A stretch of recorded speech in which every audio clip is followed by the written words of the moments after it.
ಶ್ರೀ ಗುರು ರಾಘವೇಂದ್ರಾಯ ನಮಃ. ವಿಡಿಯೋ ನೋಡ್ತಿರೋ ಎಲ್ಲರಿಗೂ ನಾನು ನಮಸ್ಕಾರಗಳನ್ನ ತಿಳಿಸ್ತಾ, ಈ ವಿಡಿಯೋದಲ್ಲಿ ಮಂತ್ರಾಕ್ಷತೆನ ಮನೇಲಿ ಮಾಡ್ಕೊಳ್ಳೋದು ಹೇಗೆ ಅಂತ ಕೇಳಿದ್ರು ಒಬ್ಬರು.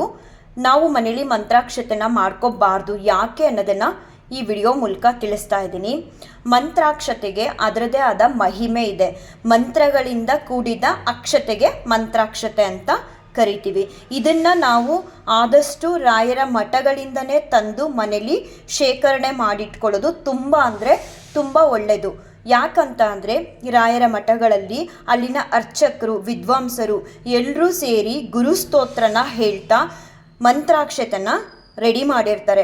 ಗುರುಸ್ತೋತ್ರನ ಒಂದು ಬಾರಿ ಹೇಳಲ್ಲ, ತುಂಬ ಜನ ಸೇರಿ 100, 200 ತುಂಬ ಜನ ಸೇರಿ ಗುರುಸ್ತೋತ್ರನ ಎಷ್ಟೋ ಬಾರಿ ಹೇಳ್ತಾ ಮಂತ್ರಾಕ್ಷತೆನ ರೆಡಿ ಮಾಡ್ತಾರೆ ಮಂತ್ರಾಲಯದಲ್ಲಿ. ಮತ್ತು ಎಲ್ಲ ರಾಯರ ಮಠಗಳಲ್ಲೂ ಕೂಡ ಮಂತ್ರಾಕ್ಷತೆನ ಗುರುಸ್ತೋತ್ರ ಹೇಳ್ಕೊಂಡು ರೆಡಿ ಮಾಡ್ತಾರೆ. ನಾವು ಮನೇಲಿ ಆ ರೀತಿ ಮಾಡಲ್ಲ ಅಲ್ವಾ. ಅಕಸ್ಮಾತ್ ನಾವು ಮನೆಯಲ್ಲಿ ಸುಣ್ಣ, ತುಪ್ಪ, ದೀಪ ಹಚ್ಚಿ ರಾಯರ ಮುಂದೆ ನಾವೇ ಮನೇಲಿ ಮಂತ್ರಾಕ್ಷತೆನ ರೆಡಿ ಮಾಡಿಕೊಂಡ್ರೂ ಕೂಡ ಮಂತ್ರಾಲಯದಿಂದ ನಾವು ಅಕ್ಷತೆನ ಪಡ್ಕೊಳ್ತೀವಲ್ಲ ರಾಯರ ಮಠಗಳಿಂದ, ಅಷ್ಟು ಶಕ್ತಿ ಅನ್ನೋದು ನಾವು ಮನೇಲಿ ರೆಡಿ ಮಾಡಿರುವಂತಹ ಮಂತ್ರಾಕ್ಷತೆಗೆ ಇರಲ್ಲ. ಆ ಕಾರಣಕ್ಕೆ ನಾವು ಆದಷ್ಟು ರಾಯರ ಮಠಗಳಿಗೆ ಹೋದಾಗ ಅರ್ಚಕರ ಹತ್ರ ಕೇಳಿ ಆದರೂ ಸರಿ ಮಂತ್ರಾಕ್ಷತೆಗಳನ್ನ ತೊಗೊಂಡು ಬಂದು ಮನೇಲಿ ಒಂದು ಡಬ್ಬಿಲಿ ಇಟ್ಕೋಬೇಕು. ಇದನ್ನು ನಮಗೇನಾದರೂ ಹುಷಾರಿಲ್ಲದೆ ಇದ್ದಾಗ, ಯಾವುದಾದ್ರೂ ಒಂದು ಒಳ್ಳೆ ಕೆಲಸಕ್ಕೆ ಹೋಗಬೇಕಾದಾಗ, ಅಥವಾ ನಿಮ್ಗೇನೋ ಒಂದು ವಿಚಾರದಲ್ಲಿ ಭಯ ಆಗ್ತಿರುತ್ತೆ ಅಂತ ಅಂದ್ಕೊಳ್ಳಿ, ಆ ಸಮಯದಲ್ಲಿ ರಾಯರನ್ನ ನೆನ್ಪು ಮಾಡಿಕೊಂಡು ಮಂತ್ರಾಕ್ಷತೆನ ತಲೆ ಮೇಲೆ ಹಾಕ್ಕೊಂಡ್ರೆ ತುಂಬ ಒಳ್ಳೆಯದು. ಪ್ರತಿ ಗುರುವಾರ ಮನೇಲಿ ಪೂಜೆ ಮಾಡಿರ್ತೀರಲ್ವಾ, ಪೂಜೆ ಆದ ನಂತರ ನೀವು 2 ಕಾಳು ಮಂತ್ರಾಕ್ಷತೆನ ತಲೆ ಮೇಲೆ ಹಾಕೊಳ್ಳೋದ್ರಿಂದ ತುಂಬ ರಾಯರ ಅನುಗ್ರಹನ ನೀವು ಪಡ್ಕೊಬಹುದು. ಏಕಾದಶಿ ದಿನ ಮಾತ್ರ ಮಂತ್ರಾಕ್ಷತೆನ ಮಂತ್ರಾಲಯ ಮಠಗಳಲ್ಲೂ ಕೂಡ ಕೊಡಲ್ಲ. ನಾವು ಕೂಡ ಮಂತ್ರಾಕ್ಷತೆನ ಅವತ್ತು ತಲೆ ಮೇಲೆ ಹಾಕೋಬಾರ್ದು. ಇಂಥದ್ದಕ್ಕೆ ಅಂತ ಮಾತ್ರ ಅಲ್ಲ, ಮಂತ್ರಾಕ್ಷತೆನ ಪರ್ಸಲ್ಲಿ ಸೇಫಾಗಿ ಒಂದು ಜಿಪ್ಲಾಕ್ ಕವರ್ ಬರುತ್ತಲ್ಲ, ಅದ್ರೊಳಗಡೆ ಹಾಕಿಟ್ಕೊಂಡ್ರೆ ನಾವೆಲ್ಲಿ ಹೋದ್ರೂ ರಾಯರು ನಮ್ಮ ಜೊತೆ ಇರ್ತಾರೆ. ಮಂತ್ರಾಕ್ಷತೆ ನಮಗೆ ಬರೋಂತಹ ಎದುರಿಗೆ ಅಪಾಯಗಳನ್ನ ಆ ಮಂತ್ರಾಕ್ಷತೆ ತಡೆಯುತ್ತೆ. ಮತ್ತೆ ಭೂತ, ಪ್ರೇತ, ಪಿಶಾಚಾದಿ ಇವೆಲ್ಲ ಇರುತ್ತಲ್ಲ, ಅವೆಲ್ಲದಕ್ಕೂ ರಾಮಬಾಣ ಮಂತ್ರಾಕ್ಷತೆ ಆಗಿರುತ್ತೆ. ನಮಗೆ ಗೊತ್ತಾಗಲ್ಲ, ಎಲ್ಲೋ ಹೋಗ್ತಿರ್ತೀವಿ, ನಮ್ಮ ಎದುರಿಗೆ ಯಾವುದು ಗಾಳಿ ಬರುತ್ತೆ ಏನು ಒಂದು ತಿಳಿಯಲ್ಲ. ಆದರೆ ನಮ್ಮ ಜೊತೆ ಮಂತ್ರಾಕ್ಷತೆ ಇಟ್ಕೊಂಡು ನಾವೆಲ್ಲೇ ಹೋದ್ರೂ ಆ ಮಂತ್ರಾಕ್ಷತೆಗೆ ಇರೋ ಶಕ್ತಿಗೆ ಯಾವುದೇ ನೆಗೆಟಿವ್ ಎನರ್ಜಿ ನಮಗೆ ಯಾವುದೇ ರೀತಿ ತೊಂದರೆ ಕೂಡ ಕೊಡಲ್ಲ. ನಿಮ್ಗೆಲ್ರಿಗೂ ಗೊತ್ತೇ ಇದೆ, ರಾಯರ ಚರಿತ್ರೆ ಬುಕ್ನ ಓದಿದಾಗ ಗೊತ್ತಾಗುತ್ತೆ ಮಂತ್ರಾಕ್ಷತೆಯ ಮಹಿಮೆ. ಅವ್ರ ಶಿಷ್ಯ ಒಬ್ಬರು ಊರಿಗೆ ಹೋಗ್ತಿರ್ತಾರೆ. ಆವಾಗ ರಾಯರ ಹತ್ರ ಕೇಳ್ತಾರೆ, ಏನಾದರೂ ಕೊಡಿ ನನಗೆ, ನಾನು ಊರಿಗೆ ಹೋಗ್ತಿದ್ದೀನಿ ನಿಮ್ಮ ಕೈಯಾರೆ ಅಂತ ಕೇಳಿದಾಗ ರಾಯರು ಹೇಳ್ತಾರೆ, ನನ್ನ ಹತ್ರ ಏನಿದೆ ಕೊಡೋದಕ್ಕೆ, ನೀನು ಹೋಗ್ಬಾ ಅಂತ ಹೇಳ್ತಾರೆ ಅವ್ರ ಶಿಷ್ಯಂಗೆ. ಇಲ್ಲ ಗುರುಗಳೇ, ನೀವೇನಾದರೂ ನಿಮ್ಮ ಕೈಯಾರೆ ಕೊಟ್ಟರೆ ನಾನು ಇಲ್ಲಿಂದ ಹೋಗ್ತೀನಿ ಅಂತ ಶಿಷ್ಯ ತುಂಬ ಕೇಳ್ಕೊಳ್ತಾನೆ. ಆಗ ರಾಯರು ಏನು ಮಾಡ್ತಾರೆ, ಅವ್ರ ಹತ್ರ ಇದ್ದಿದ್ದ ಮಂತ್ರಾಕ್ಷತೆನ ಕೊಟ್ಟು ಹೋಗ್ಬಾ ಅಂತ ಕಳಿಸ್ತಾರೆ. ಅವನು ಹೋಗ್ತಿರ್ಬೇಕಾದ್ರೆ ಊರಿಗೆ ತುಂಬ ಕತ್ಲಾಗಿದ್ದರಿಂದ ಒಂದು ಕಡೆ ಮಲ್ಕೊಳ್ತಾನೆ ರೆಸ್ಟ್ ಮಾಡೋದಕ್ಕೆ ಅಂತ ಒಂದು ಮನೆ ಮುಂದೆ. ಆ ಮನೇಲಿ ಭೂತಗಳ ಕಾಟ ಇರುತ್ತೆ. ಆ ಮನೇಲಿ ಹುಟ್ಟೋ ಮಕ್ಕಳೆಲ್ಲ ಸತ್ತೋಗ್ತಿರ್ತಾರೆ, ಕಾರಣ ಗೊತ್ತಿರಲ್ಲ. ಇವನು ಆ ಮನೆ ಜಗ್ಲಿ ಮೇಲೆ ಮಲಗಿರ್ತಾನಲ್ಲ, ಆ ಮನೇಲಿ ಒಂದು ಪ್ರೆಗ್ನೆನ್ಸಿ ಲೇಡಿ ಡೆಲಿವರಿ ಆಗೋ ಸಮಯ, ಯಾವುದೇ ಮಗು ಡೆಲಿವರಿ ಆಗೋ ಸಮಯಕ್ಕೆ ಸತ್ತೋಗ್ತಿರುತ್ತೆ ಒಂದು ಭೂತಾತ್ಮದ ಚೇಷ್ಟೆಯಿಂದ. ಅವತ್ತಿನ ದಿನ ರಾತ್ರಿ ರಾಯರ ಶಿಷ್ಯ ಅವ್ರ ಮನೆ ಮುಂದೆ ಜಗ್ಲಿ ಮೇಲೆ ರಾಯರು ಕೊಟ್ಟಿರುವಂತಹ ಮಂತ್ರಾಕ್ಷತೆನ ಒಂದು ಗಂಟು ಕಟ್ಟಿ ಮಲಗಿದ್ರಿಂದ ಆ ಭೂತಾತ್ಮ ಆ ಮನೆ ಒಳಗಡೆಗೆ ಎಂಟ್ರಿ ಆಗೋದಕ್ಕೆ ಆಗ್ತಿರೋದಿಲ್ಲ. ಯಾಕಂತ ಅಂದರೆ ರಾಯರ ಮಂತ್ರಾಕ್ಷತೆಗೆ ಅಷ್ಟು ಶಕ್ತಿ ಇರುತ್ತೆ, ಯಾವುದೇ ನೆಗೆಟಿವ್ ಎನರ್ಜಿ ಅನ್ನೋದು ಬರಲ್ಲ. ಆ ಕಾರಣಕ್ಕೆ ಅದು ಹತ್ರ ಬಂದಾಗೆಲ್ಲ ಸುಟ್ಟಾಗಿ ವಾಪಸ್ ಹೋಗ್ತಿರುತ್ತೆ. ಅದೇ ಸಮಯಕ್ಕೆ ತುಂಬಿದ ಗರ್ಭಿಣಿಗೆ ಡೆಲಿವರಿ ಆಗುತ್ತೆ, ತಾಯಿ ಮಗು ಇಬ್ಬರು ಕೂಡ ಚೆನ್ನಾಗಿರುತ್ತೆ. ಎಷ್ಟೋ ವರ್ಷಗಳವರೆಗೂ ಆ ಮನೆಯಲ್ಲಿ ಮಗು ಅನ್ನೋದೇ ಹುಟ್ಟಿದ ಮೇಲೆ ಉಳಿತಿರಲ್ಲ, ಯಾಕಂದರೆ ಈ ಭೂತಾತ್ಮ ಹೋಗ್ಬಿಟ್ಟು ತೊಂದರೆ ಕೊಡ್ತಿರುತ್ತೆ. ಆದರೆ ರಾಯರ ಶಿಷ್ಯ ಮಂತ್ರಾಕ್ಷತೆ ಇಟ್ಕೊಂಡು ಅವ್ರ ಜಗ್ಲಿ ಮೇಲೆ ಮಲಗಿದ್ರಿಂದ ಆ ಭೂತಾತ್ಮ ಮಂತ್ರಾಕ್ಷತೆಗೆ ಹೆದ್ರಿ ಏನೂ ಮಾಡೋಕ್ಕಾಗದೆ ಅದೇ ಸುಟ್ಟಿ ಬೂದಿ ಆಗುತ್ತೆ. ಅಷ್ಟು ಶಕ್ತಿ ಇದೆ ರಾಯರ ಮಂತ್ರಾಕ್ಷತೆಗೆ. ಈ ರೀತಿ ಎಲ್ಲ ನಡೆದಿದ್ದನ್ನು ನೋಡಿ ಅವ್ರ ಮನೆಯವರು ಆ ಶಿಷ್ಯನ್ಗೆ ಹೇಳ್ತಾರೆ, ನಮ್ಮನೇಲಿ ಎಷ್ಟೋ ವರ್ಷಗಳಾದಮೇಲೆ ಈ ಮಗು ಉಳಿದಿದೆ, ಯಾಕಂದರೆ ಪ್ರತಿ ಸಲ ಹುಟ್ಟೋ ಮಗುನ ಈ ಭೂತಾತ್ಮ ಬಂದು ಸಾಯಿಸ್ಬಿಡ್ತಿತ್ತು. ಈ ಸಲ ನಿಮ್ಮಿಂದ, ನಿಮ್ಮ ದಯೆಯಿಂದ ನಮ್ಮ ಮನೇಲಿ ಮಗು ಸೇಫ್ ಆಗಿ ಉಳಿದಿದೆ ಅಂತ ಹೇಳಿ ಅವನಿಗೆ ಕೃತಜ್ಞತೆನ ಸಲ್ಲಿಸೋದ್ರ ಮೂಲಕ ಅವನಿಗೆ ಅವ್ರ ಮನೆಯಲ್ಲಿರೋಂಥ ಹುಡುಗಿನೇ ಕೊಟ್ಟು ಮದುವೆ ಮಾಡ್ತಾರೆ ಅಂತ ಏನೋ ರಾಯರ ಚರಿತ್ರೆಯಲ್ಲಿ ಸಂಪೂರ್ಣವಾಗಿದೆ. ಅದಕ್ಕೆ ನಾನು ತುಂಬ ಬಾರಿ ಹೇಳೋದು, ರಾಯರ ಭಕ್ತರಾದ್ಮೇಲೆ ರಾಯರ ಚರಿತ್ರೆನ ಒಂದಲ್ಲ ಎರಡಲ್ಲ 3 ಬಾರಿ ಆದ್ರೂ ಓದಿ ತುಂಬ ಚೆನ್ನಾಗಿ ತಿಳಿಸಿದರೆ ಮಂತ್ರಾಕ್ಷತೆ ಮಹಿಮೆನ.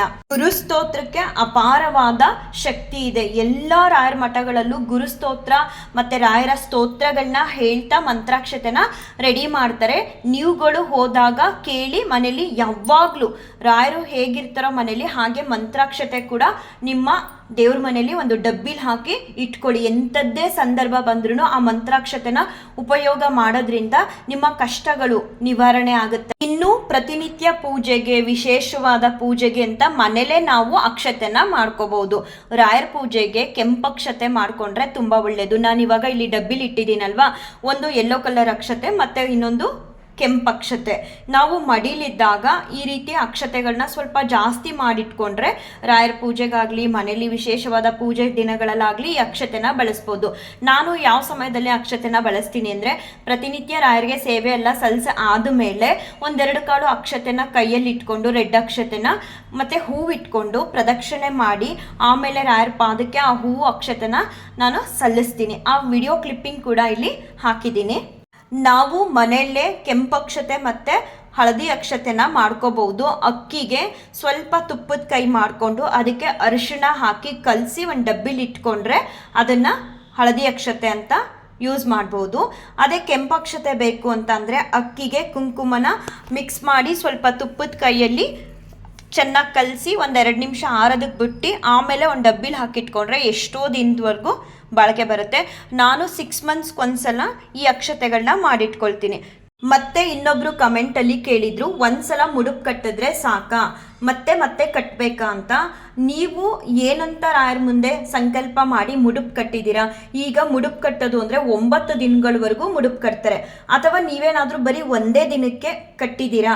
ಒಂದೇ ದಿನಕ್ಕೆ ಕಟ್ಟಿದ್ರೆ ಪ್ರತಿನಿತ್ಯ ಅದಕ್ಕೆ ದುಡ್ಡು ಹಾಕೋದು ಬೇಡ, ಮತ್ತೆ ಮುಡುಪು ಕಟ್ಟೋದು ಬೇಡ.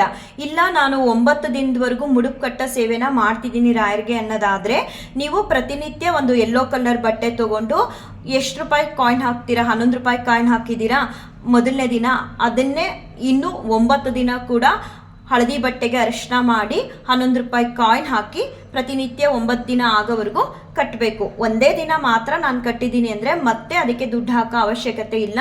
ಅದನ್ನು ರಾಯರ ಪಾದಕ್ಕೆ ಇಟ್ಟು ನೀವು ಮಠಗಳಿಗೆ ಹೋದಾಗ ಅದನ್ನು ರಾಯರ ಮಠದಲ್ಲಿ ರಾಯರ ಹುಂಡಿಗೆ ಸಮರ್ಪಣೆ ಮಾಡಿ. ಮನೇಲಿ ಎಲ್ಲರೂ ಕೂಡ ಚೆನ್ನಾಗೇ ಇರ್ತೀರ, ಸಡನ್ನಾಗಿ ಯಾರಿಗಾದ್ರೂ ಒಬ್ರಿಗೆ ಹುಷಾರು ತಪ್ಪಿಬಿಡುತ್ತೆ, ತುಂಬ ಸೀರಿಯಸ್ ಆಗಿ ಹುಷಾರು ತಪ್ಪಿಬಿಡುತ್ತೆ ಅಂತ ಅಂದ್ಕೊಳ್ಳಿ. ಅಂಥ ಸಮಯದಲ್ಲಿ ಟೈಮಿಂಗ್ಸ್ ನೋಡೋಂಗಿಲ್ಲ, ಏನಿಲ್ಲ, ಸಡನ್ನಾಗಿ ಹೋಗಿ ರಾಯರ ಹತ್ರ ಒಂದು ಬಿಳಿ ವಸ್ತ್ರ ತೊಗೊಂಡು ಅದಕ್ಕೆ ಅರಿಶಿನ ಹಚ್ಚಿ 11 ರೂಪಾಯಿ ಕಾಣಿಕೆನ ಕಟ್ಟಿ ರಾಯರ ಹತ್ರ ಹರಿಸ್ಕೊಳ್ಳಿ. ಈ ರೀತಿ ಕಷ್ಟ ಬಂದಿದೆ ನಮ್ಮ ಮನೇಲಿ, ಯಾರೋ ಒಬ್ಬರು ಫ್ಯಾಮಿಲಿ ಮೆಂಬರ್ಸ್ಗೆ ಹುಷಾರಿಲ್ಲ ಅಥವಾ ಇನ್ನೊಂದು ಏನೋ ಕಷ್ಟ ಸಡನ್ನಾಗಿ ಬಂದಿದೆ, ನೀವು ಇದಕ್ಕೆ ಪರಿಹಾರನ ಮಾಡಬೇಕು, ನಿಮ್ಮನ್ನೇ ನಂಬಿದ್ದೀವಿ ಅಂತ ಹೇಳಿ ಆ ಹಳದಿ ಬಟ್ಟೆಗೆ 11 ರೂಪಾಯಿ ಕಾಯಿನ್ ಇಟ್ಟು ಅದಕ್ಕೆ ಗಂಧ ಇಟ್ಟು ತುಳಸಿ ಇಟ್ಟು ರಾಯರ ಪಾದಕ್ಕೆ ಅರ್ಪಿಸೋದ್ರಿಂದ ಗಂಟು ಕಟ್ಟಿ ತಕ್ಷಣ ನಿಮಗೆ ಎದುರಾಗಿರುವಂತಹ ಸಮಸ್ಯೆ ತಕ್ಷಣವೇ ರಾಯರು ನಿವಾರಣೆ ಮಾಡಿಕೊಡ್ತಾರೆ. ಮತ್ತು ಅದನ್ನು ಪ್ರತಿನಿತ್ಯ ಪೂಜೆ ಮಾಡಬೇಕಾ? ಒಂದ್ಸಲ ನೀವು ರಾಯರ ಪಾದಕ್ಕೆ ಮುಡುಪನ್ನ ಅರ್ಪಿಸಿದ್ಮೇಲೆ ಪೂಜೆ ಮಾಡಬೇಕು ಪ್ರತಿನಿತ್ಯ ಅದಕ್ಕೆ ಅಂತ ಏನಿಲ್ಲ. ನೀವು ಯಾವಾಗ ರಾಯರ ಮಠಕ್ಕೆ ಹೋಗ್ತಿರೋ ನಿಮ್ಮ ಕಷ್ಟ ಅಷ್ಟರಲ್ಲಿ ಪರಿಹಾರ ಮಾಡಿಕೊಡ್ತಾರೆ ರಾಯರು. ಒಂದ್ಸಲ ಮುಡುಪು ಕಟ್ಟಿದ್ರೆ ಅದನ್ನು ತೊಗೊಂಡು ಹೋಗ್ಬಿಟ್ಟು ರಾಯರ ಹುಂಡಿಗೆ ಹಾಕಿದ್ರೆ ಸಾಕು. ಇಷ್ಟು ಹೇಳಿ ಕೂಡ ಏನಾದರೂ ಡೌಟ್ಗಳಿದ್ರೆ ಕೇಳ್ಬೋದು, ಖಂಡಿತ ಇನ್ನೊಂದು ವಿಡಿಯೋ ಮೂಲಕ ಉತ್ತರ ಕೊಡ್ತೀನಿ. ರಾಯರು ಎಲ್ಲರನ್ನೂ ಕಾಪಾಡಲಿ, ಎಲ್ಲರಿಗೂ ಒಳ್ಳೇದು ಮಾಡಲಿ ಅಂತ ಹೇಳ್ತಾ ಈ ವಿಡಿಯೋನ ಏನು ಮಾಡ್ತೀನಿ. ಶ್ರೀಕೃಷ್ಣಾರ್ಪಣಮಸ್ತು, ಶ್ರೀಕೃಷ್ಣಾರ್ಪಣಮಸ್ತು, ಶ್ರೀಕೃಷ್ಣಾರ್ಪಣಮಸ್ತು. 11 ರೂಪಾಯಿ ಕಾಯಿನ್ ಅಂತ ಹೇಳಿದ್ದೀನಿ, ಕಾಯಿನ್ ಬರಲ್ಲ 11 ರೂಪಾಯಿಂದು. 5 ರೂಪೀಸ್ದು 2 ಕಾಯಿನು ಮತ್ತು 1 ರೂಪೀದು 1 ಕಾಯಿನ್ ಹಾಕಿ ನೀವು ಮುಡುಪು ಕಟ್ಬೋದು. 9 ದಿನದವರೆಗೂ ಕಟ್ತೀನಿ ಅಂದರೆ, ಇಲ್ಲ ಒಂದೇ ಸಲ ಕಟ್ಟಿದ್ದೀನಿ ಅಂದರೆ ಅಷ್ಟು ಮಾತ್ರ ಸಾಕು.